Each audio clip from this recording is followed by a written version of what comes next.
Fifth cusp. గురుడు అయ్యాడు అనుకోండి. ఓకే, సపోజ్ ఫిఫ్త్ మీరు అన్నట్టుగా ఫిఫ్త్ లా డిపాజిట్ రవి గురుడు యొక్క క్షేత్రంలో ఉన్నాడు ధనస్సులు. ఓకే, గురుడు అంటే ఎట్లా చెప్పచ్చు? ఇప్పుడు పంచమాధిపతి రవి అయ్యాడు కదా, గురుడి రవి గురుడింట్లో ఉన్నాడు అంతే కదా. ఇప్పుడు ఇక్కడ ఉన్న నక్షత్రాలు ఏంటి? మూల, పూర్వాషాఢ, ఉత్తరాషాఢ. ఓకే, మూల, పూర్వాషాఢ, ఉత్తరాషాఢ. ఇందులో ఉత్తరాషాఢలో ఉన్నాడు అనుకోండి రవి, విశ్వేషాం దేవానాం అని ఉంటుంది. విశ్వే దేవతలు పార్వతీదేవి పరమేశ్వరుడు సంగమిస్తున్న కాలంలోని వచ్చి తలుపులు కొట్టేసి వాళ్ళిద్దరిని బయటకు పిలిచారు. మీకు పిల్లలు ఉండకూడదు అని వరం తీసుకున్నారు ఇంద్రుడు, ఇంద్రాది దేవతలు. వాళ్ళకి పార్వతీదేవి శాపం ఇచ్చింది, మాకు పిల్లలు లేరు కాబట్టి మీకు కూడా పిల్లలు ఉండబోరు. కాబట్టి ఒకవేళ పంచమాధిపతి గనక ఇక్కడుండి ఈ ధనస్సు వైపుకి వస్తే డిస్పోజిటరు, ధనస్సులో ఉత్తరాషాఢకు వస్తే ఖచ్చితంగా పిల్లలు పుట్టకపోవడానికి అవకాశాలు ఉన్నాయి. సప్తాంశ చూడాలి.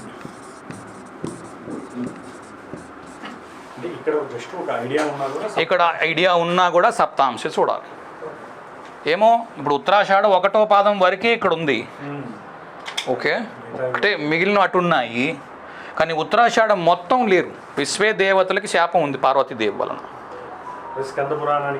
లింక్. పూర్వాషాఢ అయితే ఎక్స్ట్రీమ్లీ ఫర్టైల్. ఒక అబ్బాయి ఇప్పుడు పుడతాడు, ఆపరేషన్ చేయించేసుకుంటారు పిల్లలు అక్కర్లేదని, ఆపరేషన్ ఫెయిల్యూర్ అయ్యి మళ్ళీ పిల్లాడు పుడతాడు 10 ఏళ్ల తర్వాత. ఓకే, ఆపహ ఫర్టైల్.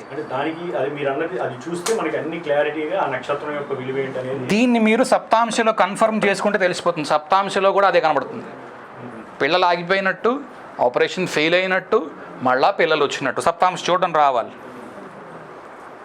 కానీ ఖచ్చితంగా పిన్ పాయింట్ చేసి చెప్పచ్చు. ఉన్నాయి, చాలా ఉన్నాయి.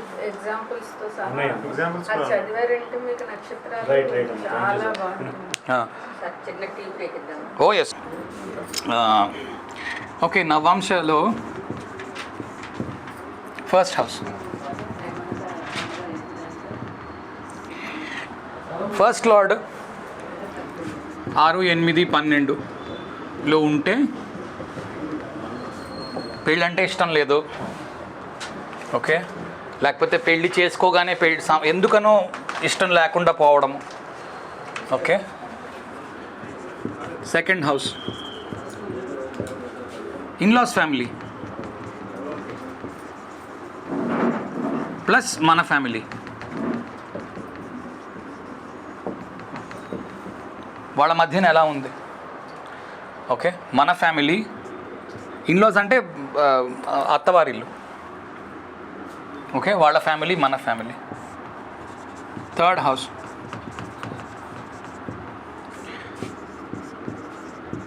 పెళ్లి శుభలేఖలు. థర్డ్ హౌస్ విషయంలో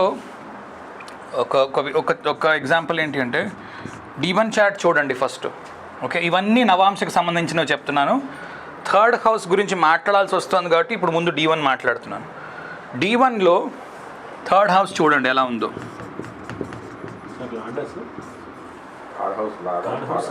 థర్డ్ హౌస్ చూడండి, థర్డ్ హౌస్ లార్డ్ చూడండి, రెండు చూడండి. నీచ సంబంధం ఉందా చూడండి. మూడో ఇంట్లో నీచగ్రహము, మూడో ఇంటి అధిపతి నీచలో ఉండడముతో పాటు తృతీయంలో శని ఉన్నాడు ఇప్పుడు నవాంశలో. ఇలా ఉండి నవాంశలో తృతీయంలో శని ఉన్నాడు. శుభలేఖలు అవుతాయి, పెళ్ళి ఆగిపోతుంది. ఎదురుగుండానే మనకి ఎగ్జాంపుల్ ఒకటి ఉంది ఇక్కడ. ఓకే, ఇది ఒక ఎగ్జాంపుల్ కాదు, 4-5 ఎగ్జాంపుల్స్ నేను ఆల్రెడీ చేసి ఉన్నాను. దీని మీద కూడా నవాంశాలు నా ప్లేలిస్ట్కి వెళ్తే నవాంశ మీద ఆల్మోస్ట్ 60 hours ఉంటాయి వీడియోస్. ఓకే, 60 hour వీడియోస్ ఉంటాయి ఆల్మోస్ట్ ఆల్. ఇవి చెప్పిన వాటి అన్నిటికీ అక్కడ ఇన్ఫర్మేషన్ ఉంటుంది, తెలుగులో చెప్పాను అన్నీ. Fourth house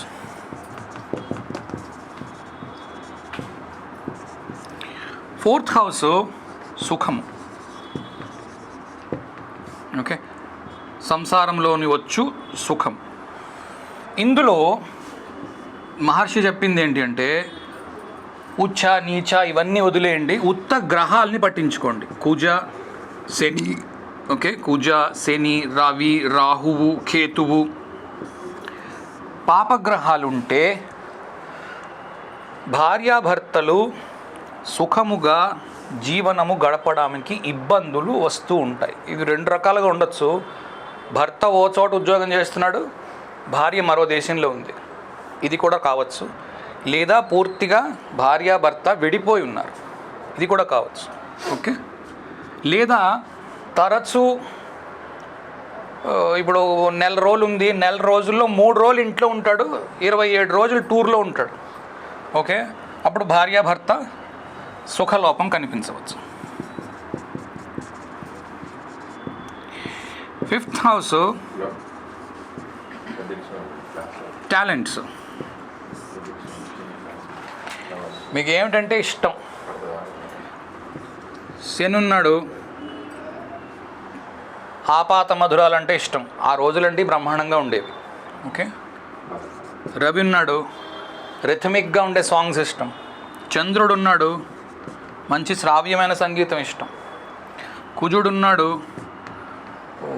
kick boxing, fighting, martial arts, కుస్తీ పట్లు కొట్టుకోవడం ఇష్టం. గురువు ఉన్నాడు, గురువుకు సంబంధించినవి ఇష్టం.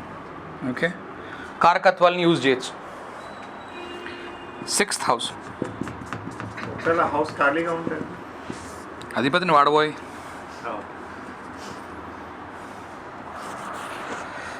6th హౌస్ 6th హౌస్ ఒకటి అర్ధత్రికోణము, 2 సప్తమాత్తు 12 ఇల్లు అయింది. ఓకే, కనుక వివాహానికి ఇబ్బంది. ఎప్పుడు ఇబ్బంది వస్తుంది? సప్తమ షష్టమాధిపతులు కలవడం, సప్తమాధిపతి షష్టమంలో ఉండడము, 7th లార్డ్ 6th లో ఉండడము, 6th లార్డ్ 7th లో ఉండడము, అప్పుడు ఇబ్బంది వస్తుంది. ఓకే, అర్ధత్రికోణము కనుక డబ్బు సంపాదనకి బాగుంది, కానీ 6th హౌస్ సర్వీస్, సో కష్టపడవలసి ఉంటుంది. కష్టే ఫలి. 6th హౌస్ నవాంశలో మాత్రమే ఇవి. ఓకే, కానీ ఇవేవి ఇండివిజువల్గా చూడడానికి లేదు, ఎప్పుడూ కూడా నవాంశ D1తో పాటు చూడవలసి ఉంటుంది. ఓకే, అంతేగాని ఉత్త D9 చూసేసి ఇక్కడి నుంచి చెప్పేయడం కుదరదు. ప్రతి దానికి కనెక్షను D1 నుంచి చూసుకోవాలి. ఇవి ఊరికే హింట్స్ ఇస్తున్నాను, సో దట్ మీరు వెనక్కి వెళ్ళిన తర్వాత వీడియోస్ కొంచెం విస్తారంగా చూస్తే అర్థమవుతాయి.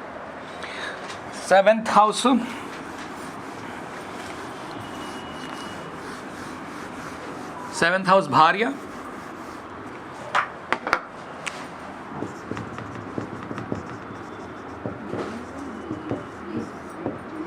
8th హౌస్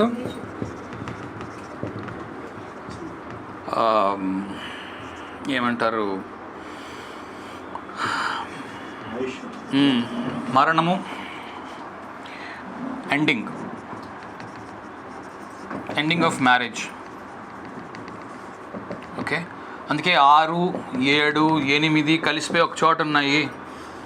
మ్యారేజ్ అనుకోకుండా చాలా తొందరగా ఎండ్లోకి వచ్చేస్తుంది. 9th హౌస్ ఇది లగ్నానికి ప్రొటెక్షన్.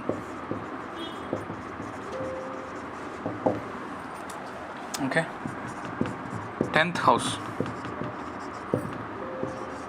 ధనం. ఓకే, 11th హౌస్ ధనము లేక జబ్బులు, లేకపోతే ప్రియసఖి. ప్రియసఖి లాభాధిపతి సప్తమంలో ఉన్నాడు అనుకుందాం. లవ్ మ్యారేజ్ చేసుకుంటాడు, కొద్ది రోజులు లవ్ చేస్తాడు, ఆ అమ్మాయిని పెళ్లి చేసుకుంటాడు. ఓకే, లాభాధిపతి అష్టమంలో ఉన్నాడు, లవ్ చేస్తాడు, ఆ అమ్మాయి వదిలేసి వెళ్ళిపోతుంది. ఓకే, 12th హౌస్ లాభాధిపతి లాభంలో ఉంటే లవ్ కొనసాగిస్తూ ఉంటాడు, లగ్నంలో ఉన్నా కూడా పెళ్లి చేసుకుంటారు. 12th హౌస్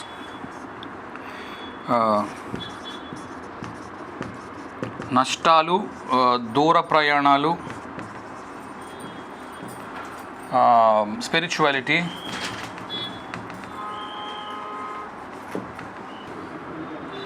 నవాంశలో ప్యాటర్న్ గమనించండి. నవాంశ ప్యాటర్న్ అంటాం కదా. ప్యాటర్న్ అంటే గ్రహాలు ఎక్కడెక్కడున్నాయి, అన్ని గ్రహాలు 1, 4, 7, 10లో ఉన్నాయా, 3, 6, 9, 12లో ఉన్నాయా, 2, 6, 2, 5, 8, 11లో ఉన్నాయా. ఓకే, ఇవేంటివి ఫణఫరములు కదా. అంటే ఏంటంటే పద్మగారు ఎందుకే ఊరికే ప్రాణం తీస్తావు, వారానికి ఒక క్లాస్తో సరిపోయేది 4 గంటల నుంచి వాయించేస్తున్నావు ఊరికే. అది చెప్పు ఇది చెప్పు అని నీకు తెలిస్తే చెప్పు, లేకపోతే మానే, అంతేగాని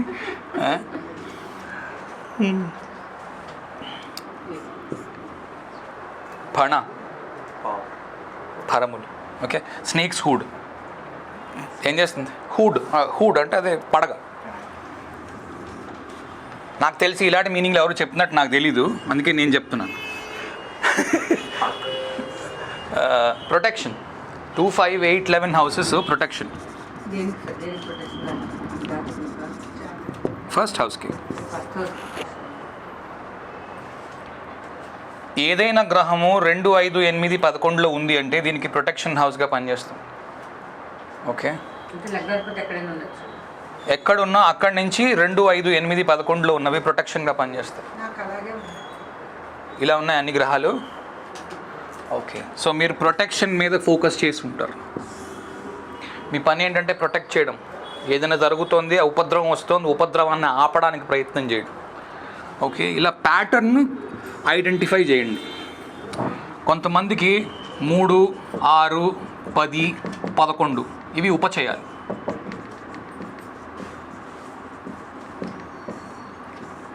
వృద్ధి, ఉపచయములు వృద్ధిని తీసుకొస్తాయి. వృద్ధి ఎలా వస్తుంది, ఛాలెంజ్ వల్ల వస్తుంది. ఎవరో పిలుస్తారు, నీకేమీ రాదయా అని అవమానిస్తారు అనుకోండి, నాకేమీ రాదా, నాకేమిటి వచ్చో నేను చూపిస్తాను. ఓకే, ఛాలెంజ్, ఆ ఛాలెంజ్ తీసుకుంటాడు. ఓకే, కేంద్రములు పరస్పర సపోర్ట్లు ఉంటాయి, ఒకదానికి ఒకటి సపోర్ట్ చేసుకుంటూ వెళ్తాయి. మంచికి పనికొస్తాయి, చెడుకి పనికొస్తాయి. ఎక్కడి నుంచి కేంద్రాల్లో ఉన్నాయో చూడండి. ఓకే, ముఖ్యంగా 9వ ఇంటికి కేంద్రాల్లో ఉన్నాయి అంటే ఏమేమి ఉంటాయి, 3, 6, 9, 12 కదా. ఒకదానికి ఒకటి కేంద్రాల్లో ఉన్నాయి కానీ 3, 6, 9, 12లో ఉన్నాయి. అప్పుడు అది భాగ్యవృద్ధికి ఉపయోగపడుతుంది. ఓకే, ఈ ప్యాటర్న్ని ఎస్టాబ్లిష్ చేయడానికి ట్రై చేయండి. ఇది కొద్ది టైం పడుతుంది. యాక్చువల్గా ఇది లాస్ట్ క్లాస్గా చెప్పాలి, నవాంశ ఎండింగ్లో, కానీ ఫస్ట్ ఇది చూడాలి. రేపు ఉదయము ఎక్స్పర్టీస్ వచ్చిన తర్వాత ఫస్ట్ ఎవరైనా ఏం చూడాలి అని అంటే, నవాంశలో గ్రహముల యొక్క ప్యాటర్న్ ఎలా ఉంది, ఏదైనా ప్యాటర్న్ ఉందా. ఓకే, లేదా అన్నీ 6, 8లో ఉన్నాయా. ఓకే, 3, 6, 11, 8 ఇవి ఉన్నాయి, 10 లేదు. ఓకే, అప్పుడు అది ఉపచయంలోకి రాదు. ఇంకా 3, 6, 8, 11లో ఉన్నాయి. లేకపోతే 12, 3, 6, 8, 12 నిండిపోయాయి. అన్ని దుస్థానాలు ఉన్నాయి. సో అప్హీవల్స్ ఉన్నాయి లైఫ్లో. ఒక్కసారిగా పడిపోవడం, ఒక్కసారిగా లేవడం, అన్ని గ్రహాలు అన్నీ వెళ్ళిపోతాయి. లేదా మ్యాక్సిమం 8 గ్రహాలు అలా ఉన్నాయి. ఎందుకంటే రాహు అక్కడ లేకపోవచ్చు, అన్లెస్ 6, 12లో ఉంటే తప్ప ఆ యాక్సెస్ మారిపోతుంది. ఓకే, లేదా కనీసం 9 గ్రహాల్లో 7 గ్రహాలు రాహుకేతుల్ని పక్కన పడేసి 3, 6, 8, 12లో ఉన్నాయి. ఎక్కువ లైఫ్లో అప్హీవల్స్ ఉన్నాయి. ఓకే, వాటికి ఏం చేయాలి, అది ఓకే, అది డబ్బు పరంగా అప్హీవల్ ఉందా, లేకపోతే హెల్త్ పరంగా ప్రాబ్లం ఉందా, అది ఐడెంటిఫై చేసి దానికి తగ్గ పరిహారాలు D1 చూసి ఇవ్వాలి. ఇప్పుడు D1లో అన్నీ సూపర్గా ఉన్నాయండి, ఎగ్జాల్టేషన్లో ఉన్నాయి, అప్పుడు ఎక్కువ ప్రాబ్లం ఉంది. ఎందుకంటే ఈ ఫలితము బీజాన్ని బట్టి ఉంటుంది. విషం ఎక్కువ వస్తుంది ఇక్కడ, ఇది విషం అనుకుందాం, 3, 6, 8, 12 విషం, రిజల్ట్ విషం. కానీ బీజం బాగా స్ట్రాంగ్గా ఉంది, అప్పుడు విషబీజం ఎక్కువ ఉంది, ఎక్కువ ఇవ్వాలి నువ్వు రెమెడీ. ఓకే, కనుక D1లో ఏదో సూపర్లు ఉన్నాయి అని సంకల్పం గుద్దేసుకోవద్దు. అంటే ఇలాంటివి రేర్గా తగులుతాయి. యూజువల్గా ఏంటి అంటే మనల్ని యోగమాయ చాలా వరకు ఇబ్బంది పెట్టదు, యోగమాయని ఇబ్బంది పెడితే తప్ప. నేను ఎక్కువ వాడుతుంటాను ఈ పదాన్ని యోగమాయ అని. అంటే యోగమాయ ఏం లేదు, మనం అనుకుంటూ ఉంటాం మనం ఏదని చెప్పేస్తాం. ఎప్పుడైతే ఆ స్టేజ్ వస్తుందో అప్పుడు ఒక్కసారి పిలిచి ఆపుతుంది. ఒక జాతకం ఛాలెంజింగ్ ఇస్తుంది, నువ్వు అసలు చెప్పలేవు దాంట్లో ఏమీ. అదే యోగమాయ. కాబట్టి దానికి కొంత కట్టుబడి ఉండాలి. ఓకే,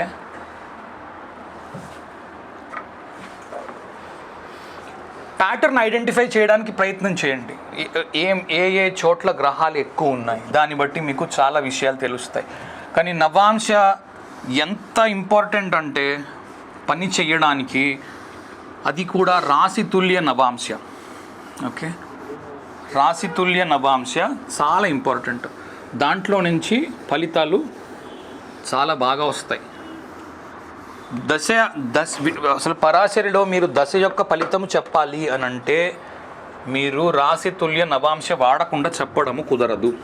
ఓకే, రాశితుల్య నవాంశలో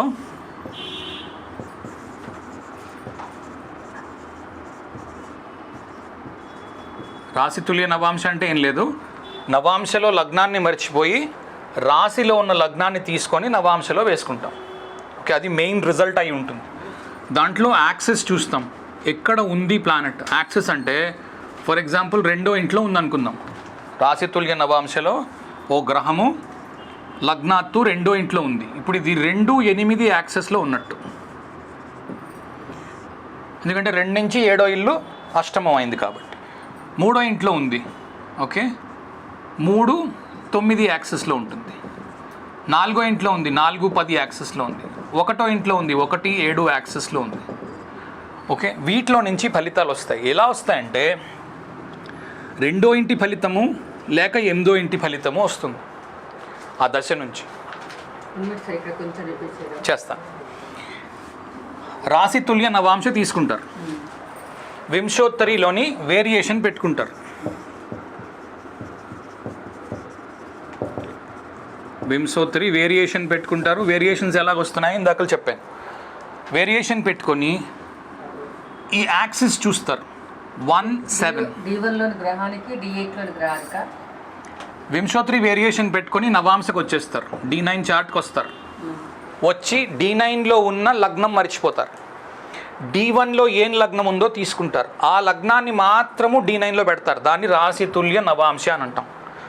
దాంట్లో నుంచి ఏ యాక్సిస్లో గ్రహం ఉంది చూస్తారు. 2వ ఇంట్లో ఉంది, 2, 8 యాక్సిస్లో ఉంది. సో ఫలితాలు 2వ ఇంటికి సంబంధించినవి 8వ ఇంటికి సంబంధించిన ఫలితాలు వస్తాయి. ఓకే, సో 2వ ఇంటికి సంబంధించినటువంటి ఫ్యామిలీ,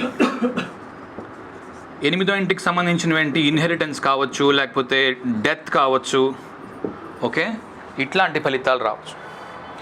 అది కాకుండా దాంతోపాటు ఎవరి రాశిలో ఉంది ఫస్ట్ చెప్పాను చూడండి. శని రాశిలో ఉందా, కుజుడు రాశిలో ఉందా, గురువు రాశిలో ఉందా అన్న దాన్ని బట్టి ఫలితాలు ఉంటాయి. గురువు యొక్క సిగ్నిఫికేషన్స్ తీసుకోండి. నాకు తెలిసి మీకు ఎంఏలో ఎక్కువ సిగ్నిఫికేషన్స్ నేర్పించుంటారు, కారకత్వాలు ఎక్కువ నేర్పించుంటారు. ఆ గురువు కారకత్వాలు అలాంటివి ఇక్కడ బాగా పనికొస్తాయి. రాశి కారకత్వాలు, గురువు కారకత్వాలు తీసుకోండి. శని ఇంట్లో ఉంటే శని కారకత్వాలు తీసుకోండి, కుజుడింట్లో ఉంటే కుజుడి కారకత్వాలు తీసుకోండి. దాంతోపాటు రాశికి కొన్ని కారకత్వాలు ఉంటాయి. ఇప్పుడు మేషరాశి ఉంది. మేషరాశి బిగినింగ్స్కి కొత్త విషయాలు ఏదైనా చెయ్యాలి, బోల్డ్ అంత ఎనర్జీ కావాలి. కొత్త విషయం మొదలు పెట్టాలి, బోల్డ్ అంత ఎనర్జీ కావాలి. సో మీరు అక్కడ కొత్త విషయం ఏదైనా మొదలు పెట్టబోతున్నారు. తర్వాత యాక్సిస్ చూస్తారు. ఆ యాక్సిస్లో ఈ గ్రహాన్ని ఫిట్ చేసి ఓకే 2, 8 మేషంలో ఉంది, కుటుంబానికి సంబంధించిన ఏదైనా కొత్త పని మొదలు పెట్టవచ్చు. ఏదైనా గార్డెనింగ్ తయారు చేద్దాం అంటున్నారు, పైన గార్డెనింగ్ పెడదాం అంటున్నారు, గార్డెనింగ్ అక్కడి నుంచి రావచ్చు. ఫర్ ఎగ్జాంపుల్ ఇది బుధుడు అయింది అనుకుందాం, లేకపోతే గురువు అయ్యాడు అనుకుందాం. ఓకే, గార్డెనింగ్ స్టార్ట్ చేయొచ్చు. లేదా అష్టమానికి సంబంధించిన ఫలితం రావచ్చు. ఎందుకంటే లగ్నం మీనమై ఉంది కాబట్టి మేషంలో 2వ ఇంట్లో బుధుడో గురువో ఉన్నాడు, ఆ దశ నడుస్తోంది, 2/8 యాక్సిస్ యాక్టివేట్ అయ్యింది. దీన్ని ఇప్పుడు D1లో చూస్తారు. చూసి D1లో ఆ గ్రహం ఎక్కడుంది, దానికి సంబంధించి 2/8 ఏమున్నాయి, అలా వస్తుంది ఫలితం. ఓకే, ఈ కొద్దిగా టైం పడుతుంది, మళ్ళా చెప్తున్నా. ఎనీ ఎగ్జాంపుల్ చేద్దాం. 2/8 ఎగ్జాంపుల్ చేయాలి అంటే ఇంకా పూర్తిగా తెలిసి ఉండాలి, లేదా నేను చెప్పిన ఆన్సర్ మీరు ఒప్పుకోవాల్సి వస్తుంది. అంతవరకు అర్థమైంది.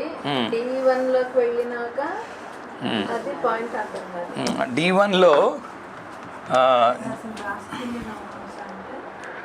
రాశి తుల్య నవాంశ అంటే ఏం లేదమ్మా, నవాంశ చక్రంలోని గ్రహాలు అలా తీసుకోండి.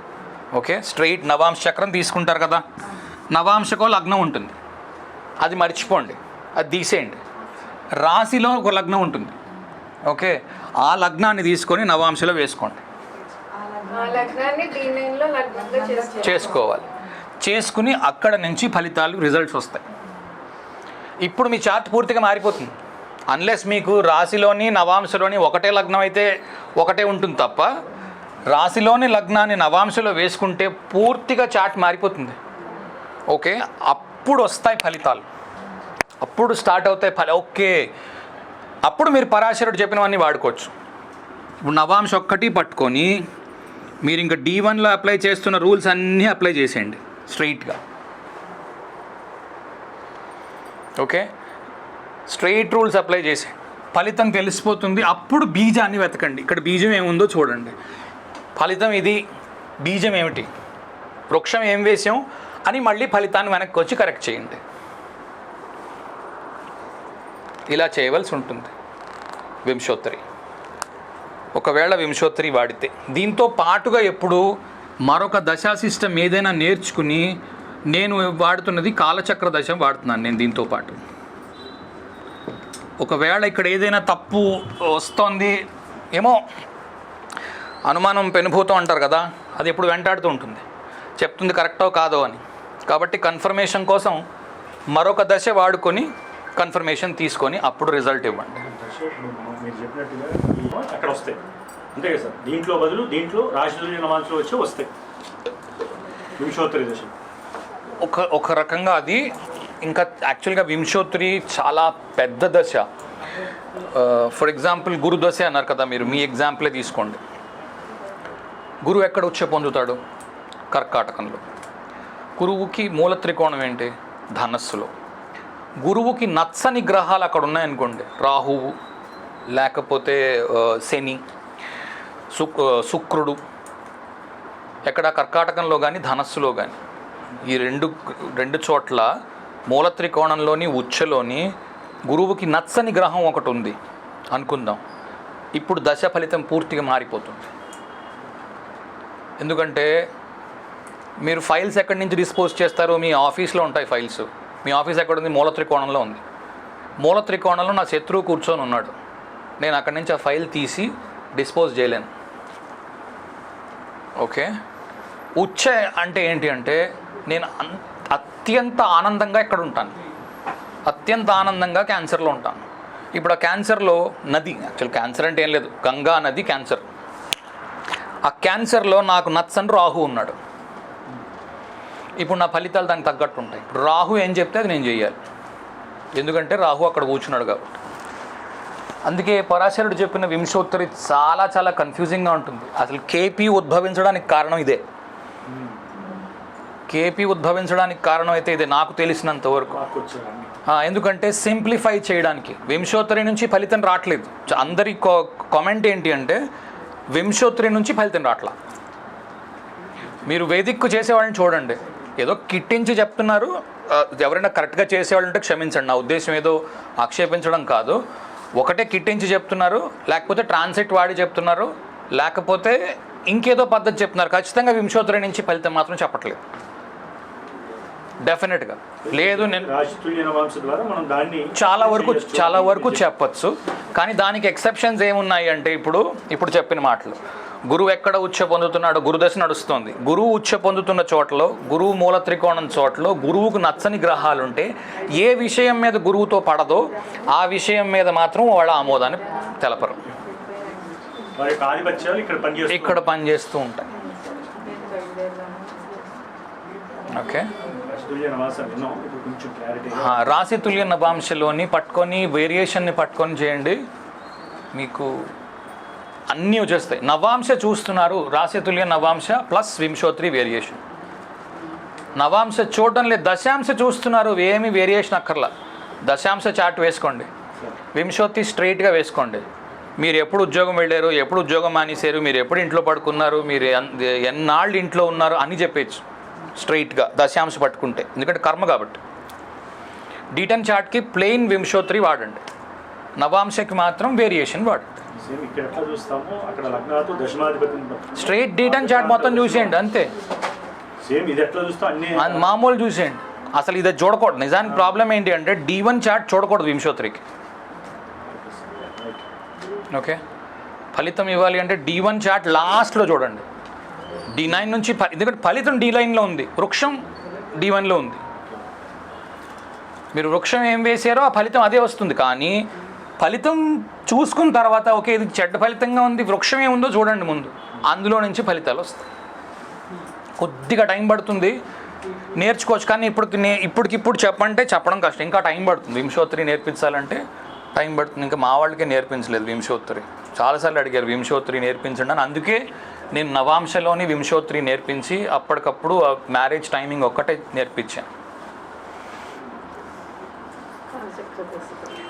కాలచక్ర దశ స్ట్రైట్ ఫార్వర్డ్ దశ, సరదాగా వాడేసుకోవచ్చు.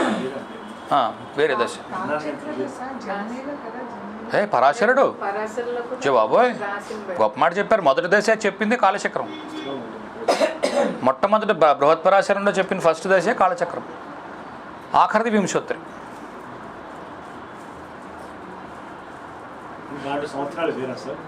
దశ వేరు, రాశి దశలు అవి. తుల దశ, వృశ్చిక దశ అలా వస్తాయి. కాదమ్మా,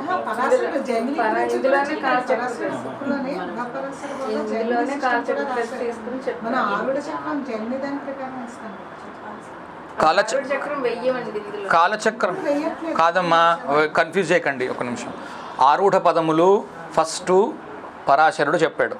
ఓకే, పరాశరుడు చెప్పిన దాన్ని పెంచుకుని జైమిని తన సొంత రూల్స్ చేసుకున్నాడు. దాంట్లో మళ్ళా కాలచక్ర ప్రస్తావన వచ్చింది. కానీ అతను వాడిన కాలచక్రం వేరు, పరాశరుడు చెప్పిన కాలచక్రం వేరు. రెండు వేరు కాలచక్రాలు ఉన్నాయి. 8 రకాల కాలచక్రాలు ఉన్నాయి.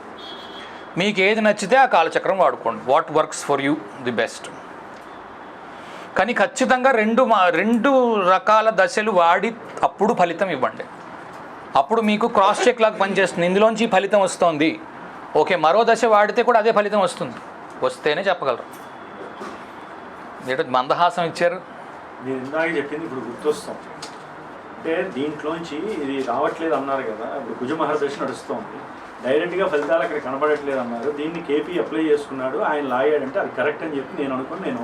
ఓకే, అంటే ఇప్పుడు మీరు చెప్పిన నక్షత్రాలు ఇవన్నీ ఓకే. శ్రీమాత్రే నమ.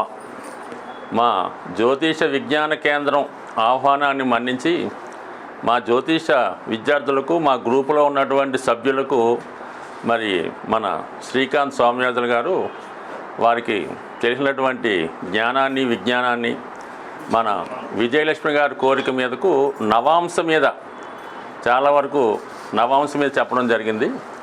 నవాంశ అంటేనే భాగ్యాంశ, వివాహం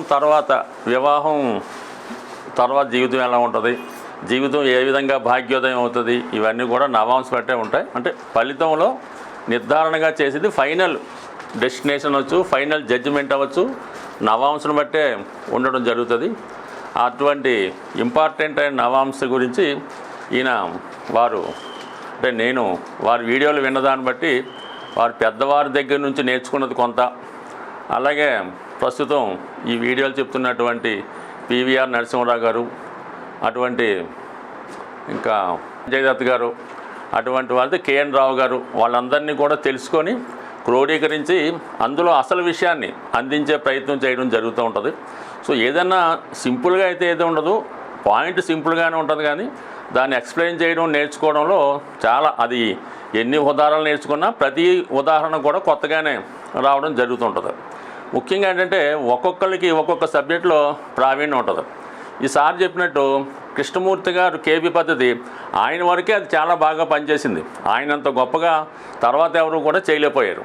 అలాగే నాడీ శాస్త్రంలో మన నాయక్ గారు అవనివ్వండి, ఆర్జీ రావు గారు అండి, అలాగే మన కొన్ని శాస్త్రాల్లో కేఎన్ రావు గారు, అంటే వాళ్ళ ప్రావీణ్యం వాళ్ళ లైఫ్ స్టైల్ వేరుగా ఉంటుంది. అలాగే బివి రామన్ గారు కూడా చాలా వరకు కృషి చేశారు. ఎవరి కృషి వారిది, ఎవరి స్టైల్ వారిది, ప్రతిదీ కొత్తగా ఉంటుంది, ప్రతిదీ కూడా అందులో సబ్జెక్ట్ ఉండడం జరుగుతుంది. కాబట్టి మరి మన ఆహ్వానాన్ని మన్నించి మన ప్రేక్షకులకి మా సభ్యులకి తన అమూల్యమైనటువంటి శాస్త్రాన్ని అందించినటువంటి ఈ సోమయాజుల గారికి మా సంస్థ తరపున కృతజ్ఞతలు చెప్పుకుంటూ, వారు అనుమతిస్తే ఇంకా ఇటువంటి తరగతులు ముందు నిర్వహించే అవకాశం ఉంటుంది. దానికి వారు అనుమతించాలి. వచ్చిన వారు కూడా శ్రద్ధగా వస్తే మనం ఇంకా కొత్త తరగతులు కొత్త సంవత్సరంలో ఈ సబ్జెక్ట్ని ఇంకా డెప్త్గా నేర్చుకునే ప్రయత్నం చేద్దాం. స్వస్తి.